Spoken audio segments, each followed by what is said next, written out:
जय हिंद दोस्तों, स्वागत है आपका आपके अपने चैनल स्टडी ब्लास्टर पर। और मेरा नाम है दिनेश आर्य। उम्मीद करते हैं कि आपकी पढ़ाई बहुत ही अच्छे से चल रही होगी। जैसा कि आपको पता है कि रेलवे ग्रुप डी के यहाँ पर 3 फेज़ पूरी तरह से कंप्लीट हो चुके हैं और 4th फेज़ यहाँ पर चल रहा है। और 4th फेज़ के बाद यहाँ पर 5th फेज़ चलेगा, जिसमें कि आपका ग्रुप डी का हुबली जोन का एग्ज़ाम यहाँ पर लिया जाना है।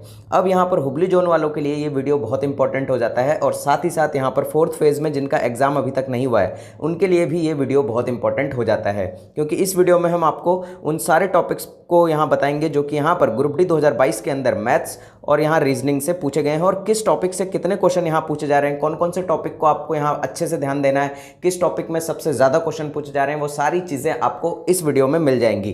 तो इसीलिए वीडियो को बिल्कुल भी स्किप मत कीजिएगा। और हमारे हुबली जोन वाले कैंडिडेट और साथ ही साथ यहाँ पर जिनका 4th फेज़ में एग्जाम है वो कैंडिडेट जिनका अभी तक एग्जाम नहीं हुआ है वो सभी इस वीडियो को अच्छे से देख कर जाएँ और अपनी एक रणनीति तय करें। तो यहाँ देखिएगा, मैथ्स के अंदर जैसा कि आपको पता है कि यहाँ 25 नंबर का यहाँ मैथ्स आएगा और यहाँ पर मैथ्स में देखिए कोई खास यहाँ पर बहुत ही ज़्यादा जो आपके टिपिकल क्वेश्चन नहीं आ रहे हैं, बहुत ही नॉर्मल क्वेश्चन आपको मैथ्स में यहाँ पूछे जा रहे हैं। साइंस यहाँ पर बहुत तगड़ा आ रहा है, लेकिन जो मैथ्स है आपका ये आपका इतना तगड़ा नहीं आ रहा है। जैसे कि कल मैंने साइंस, जीके और करंट अफेयर्स के जो टॉपिक्स थे वो भी आपको बताए थे, तो उस वीडियो को आप ज़रूर देख लीजिएगा।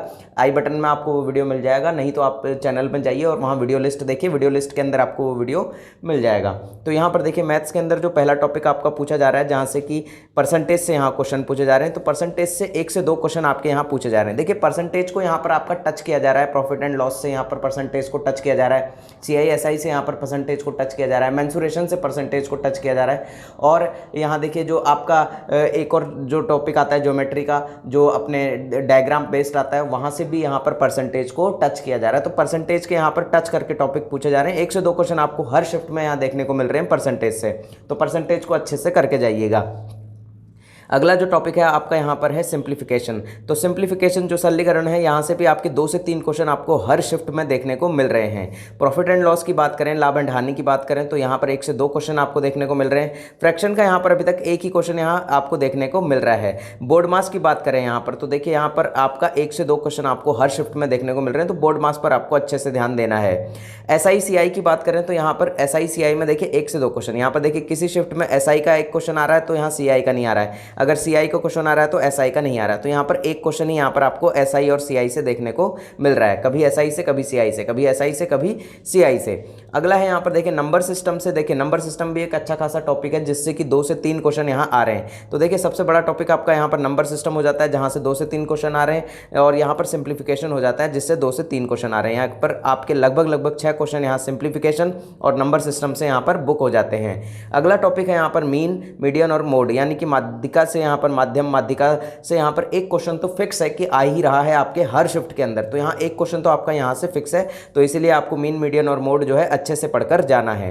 अगला है यहाँ पर रेशियो और प्रोपोर्शन से आपका एक क्वेश्चन आ रहा है, और यहाँ मेंसुरेशन से 2 से 3 क्वेश्चन आपको देखने को मिल रहे हैं। तो ये भी एक अच्छा खासा टॉपिक आपका बन जाता है। ट्रिग्नोमेट्री से देखें तो ट्रिग्नोमेट्री से डायरेक्ट फॉर्मूला बेस्ड एक क्वेश्चन आ रहा है, तो ट्रिग्नोमेट्री को यहाँ पर अच्छे से करके जाइएगा, एक क्वेश्चन आपका फिक्स हो जाएगा।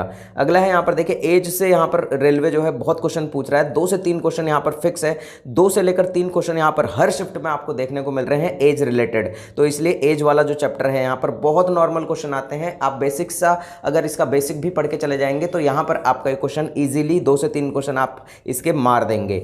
अगला है यहाँ पर ज्योमेट्री से। जो ज्योमेट्री से देखिए बहुत ही रेयर दिख रहा है, कभी दिख रहा है कभी नहीं दिख रहा है। एक क्वेश्चन यहाँ आ रहा है लेकिन कभी नहीं भी आ रहा है, तो यहाँ पर देख लीजिएगा। ज्योमेट्री बहुत बड़ा चैप्टर है, तो ज्योमेट्री पर इतना ज़्यादा ध्यान आपको नहीं देना है। मैं आपको बता रहा हूँ कि यहाँ पर देखिए ट्रिग्नोमेट्री का भी एक क्वेश्चन है। ट्रिग्नोमेट्री अगर आप पढ़ेंगे तो बहुत बड़ा चैप्टर है, ज्योमेट्री भी अपने आप में बड़ा क्वेश्चन, बड़ा चैप्टर है। तो ज्योमेट्री आपको अब इस समय पर नहीं पढ़ना है, पहले जो पढ़ लिया है उतना पढ़ लिया है। अब आपको यहाँ पर दोबारा से ज्योमेट्री पर इतना ध्यान नहीं देना है, ट्रिग्नोमेट्री पर ध्यान नहीं देना है। आपको ध्यान किस पर देना है? मेंसुरेशन पर देना है, आपको ध्यान देना है यहाँ पर नंबर सिस्टम पर, और आपको ध्यान देना है बोर्ड मास पर, और आपको ध्यान देना है सिंप्लीफिकेशन पर। इन टॉपिक्स पर आपको ज़्यादा ध्यान देना है। अगला जो टॉपिक है यहाँ पर टाइम एंड वर्क, और देखिए टाइम एंड वर्क से आपका एक क्वेश्चन आ रहा है, या तो टाइम एंड वर्क से क्वेश्चन आ रहा है या फिर पाइप एंड सिस्टम या पाइप एंड टैंक से क्वेश्चन आ रहा है। ठीक है, तो यहाँ पर देखिए दोनों में से एक से क्वेश्चन आ रहा है, यानी कि एक ही क्वेश्चन यहाँ आ रहा है। एलजेब्रा से आपका एक क्वेश्चन पूछा जा रहा है। अब एलजेब्रा देखिए कितना बड़ा टॉपिक है, लेकिन यहाँ एक ही क्वेश्चन आपका एग्जाम में यहाँ से पूछा जा रहा है। तो इसीलिए आपको देखिए ये एनालिसिस बहुत जरूरी होता है, जानना कि किस टॉपिक से कितने ज़्यादा क्वेश्चन यहाँ एग्जामिनर जो है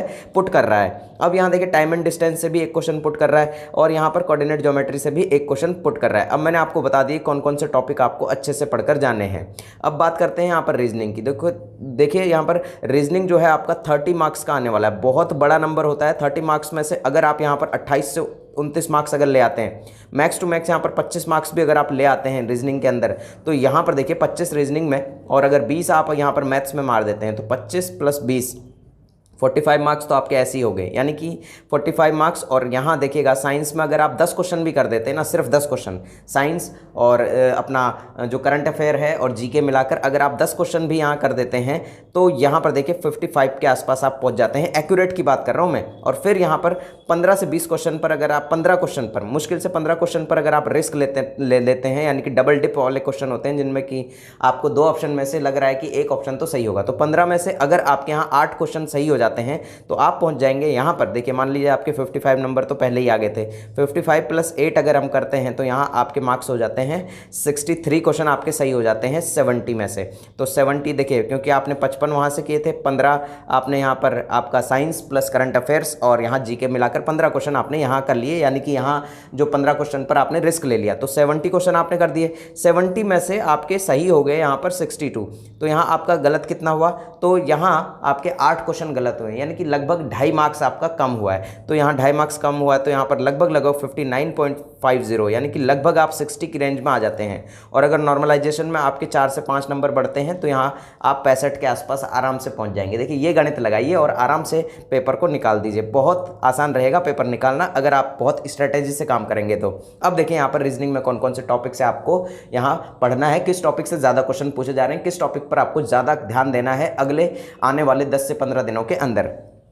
तो देखिए सबसे पहले यहाँ पर सिलोजिज्म से 1 से 2 क्वेश्चन आ रहे हैं, पजल टेस्ट से यहाँ पर बहुत सारे क्वेश्चन आ रहे हैं, पजल टेस्ट से क्वेश्चन आ रहे हैं। तो इसीलिए यहाँ पर देखिए पजल टेस्ट अगर आपसे हो पा रही है तो सही है, लेकिन इसको लास्ट में कीजिएगा, स्टार्टिंग में यहाँ पर टाइम मत लगाइएगा, क्योंकि बहुत सारे ऐसे क्वेश्चन हैं, ईजी क्वेश्चन आपके एग्जाम में आएंगे जो आप यहाँ पर अटैम्प्ट भी नहीं कर पाएंगे, और जब आप आंसर की देखेंगे तो आप कहेंगे कि यार यहाँ तक तो मैं पहुँचा ही नहीं और शायद ये क्वेश्चन जो है मैं पढ़ नहीं पाया। तो इसीलिए आपको करना क्या है कि पहले आपको एक बार पूरा पेपर यहाँ रिवाइज मार देना है, यानी कि पूरा पेपर आपको पढ़ लेना है। जो ईजी क्वेश्चन है ना वो आपको पहले कर लेना है, पहले पूरे के पूरे 100 क्वेश्चन आपको पढ़ डालने हैं। जो क्वेश्चन आपको यहाँ पर देखते ही हो रहा है, यानी कि आपको पता है कि इसका आंसर ये होगा और इसका जो है सॉल्यूशन ये होगा, तो बिल्कुल 100% एक्यूरेट क्वेश्चन यहाँ पर एक राउंड में कीजिए। फिर दूसरे राउंड में दूसरे क्वेश्चन उठाइए। पजल टेस्ट को बाद में उठाइए क्योंकि टाइम टेकिंग है, तो इसलिए अगर आप पजल में लग गए तो आपका टाइम बहुत चला जाएगा, और फिर यहाँ पर लास्ट टाइम पर जब आपके पास टाइम कम बचेगा तो प्रेशर हो जाता है, और प्रेशर में यहाँ पर आपको आता हुआ क्वेश्चन भी आपका गलत हो जाएगा, या फिर आता हुआ क्वेश्चन भी आप जो है रीड नहीं कर पाएंगे, अटेम्प्ट ही नहीं कर पाएंगे, तो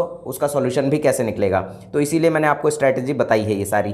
तो यहाँ देखिएगा पजल टेस्ट से 5 से 6 क्वेश्चन आपके आ रहे हैं, और पजल टेस्ट और सिटिंग अरेंजमेंट, देखिए सिटिंग अरेंजमेंट आपका गोले में हो गया, इस तरह से हो गया, तो अलग अलग तरह से यहाँ पर क्वेश्चन आपका पूछा जा रहा है यहाँ पर पजल टेस्ट और यहाँ सिटिंग अरेंजमेंट से। तो 2 से 3 क्वेश्चन यहाँ सिटिंग अरेंजमेंट से हो गए, 5 से 6 क्वेश्चन यहाँ पर पजल टेस्ट से हो गए, तो काफ़ी क्वेश्चन यहाँ से पूछे गए। तो इसीलिए रीजनिंग का पेपर हार्ड पड़ रहा है लोगों को, इसीलिए सभी जो कैंडिडेट हैं वो कह रहे हैं कि यहाँ पर लेवल अच्छा आ रहा है। अगला है यहाँ पर स्टेटमेंट एंड कंक्लूजन। तो देखिए स्टेटमेंट कथन निष्कर्ष से भी यहाँ पर 2 से 3 क्वेश्चन आपके पूछे जा रहे हैं, और ये क्वेश्चन आपको अच्छे से पढ़ने हैं, यहाँ पर ज़्यादा से ज़्यादा इनकी प्रैक्टिस करनी है। रैंकिंग टेस्ट की बात करें तो रैंकिंग टेस्ट यहाँ पर देखिए क्रम बताया जाता है, जैसे कि यहाँ पर दाएं से जो विकास है वो 10वें नंबर पर है और दिनेश है जो 15वें नंबर पर है, तो इस तरह से यहाँ पर बताया जाता है क्रम। तो यहाँ पर रैंकिंग टेस्ट हो जाता है, यहाँ से भी 1 से 2 क्वेश्चन देखने को मिल रहे हैं। डायरेक्शन टेस्ट से यहाँ पर एक नॉर्मल क्वेश्चन आपको देखने को मिल रहा है कि जैसे यहाँ पर मान लीजिए दिनेश यहाँ 10 किलोमीटर उत्तर दिशा में गया, फिर वो बाएं घूमा, फिर 5 किलोमीटर गया, फिर यहाँ दाएं घूमा, फिर यहाँ 3 किलोमीटर गया, और फिर आपको ये डिस्टेंस पता करनी कि अब दिनेश यहाँ पर अपने प्रारंभिक स्थान से कितनी दूरी पर है या किस दिशा में है। इस तरह के क्वेश्चन आपसे पूछे जा रहे हैं। डाइस से यहाँ पर देखिए क्वेश्चन यहाँ देखने को मिल भी रहा है और नहीं भी मिल रहा है। देखिए डाइस से यहाँ पर कभी कभी दिख रहा है, कभी नहीं भी दिख रहा है, तो डाइस पर ज़्यादा ध्यान आपको नहीं देना है। ध्यान आपको कहाँ देना है मैंने आपको पहले ही बता दिया है। कोडिंग डिकोडिंग से यहाँ पर 2 से 3 क्वेश्चन यहाँ मिल रहे हैं हर शिफ्ट के अंदर, तो यहाँ पर कोडिंग डिकोडिंग पर आपको विशेष ध्यान देना है। वेन डायग्राम से सिर्फ एक क्वेश्चन देखने को मिल रहा है, और वेन डायग्राम आप आराम से कर देंगे, थोड़ी सी प्रैक्टिस की ज़रूरत है इसमें। सीरीज टेस्ट की बात करें तो यहाँ देखिए सीरीज टेस्ट से भी यहाँ पर 2 से 3 क्वेश्चन आपको देखने को मिल रहे हैं, तो सीरीज टेस्ट पर भी विशेष ध्यान देना है। कैलेंडर और क्लॉक से देखिए सिर्फ एक ही क्वेश्चन यहाँ आ रहा है, कभी कैलेंडर का आ रहा है तो कभी क्लॉक का आ रहा है, तो यहाँ पर एक ही क्वेश्चन यहाँ कैलेंडर और क्लॉक से देखने को मिल रहा है। एक चीज़ और मैं आपको बता दूं कि ब्लड रिलेशन से अभी तक यहाँ पर क्वेश्चन देखने को नहीं मिल रहा है, तो ब्लड रिलेशन से यहाँ पर बहुत ही रेयर है कि कोई क्वेश्चन यहाँ पूछा गया हो अभी तक की शिफ्ट्स में। अगला है यहाँ पर देखिएगा वाटर इमेज और यहाँ पर मिरर इमेज से भी एक एक क्वेश्चन आपका देखने को मिल रहा है और बहुत ईजी क्वेश्चन आता है वाटर इमेज और यहाँ पर आपका मिरर इमेज का। अब यहाँ एनालॉजी से देखिए, एनालॉजी आपको अच्छे से पढ़ के जानी है क्योंकि एनालॉजी भी एक अच्छा खासा बड़ा चैप्टर है जहाँ से कि 2 से 3 क्वेश्चन एग्जाम में देखने को जरूर मिलेंगे।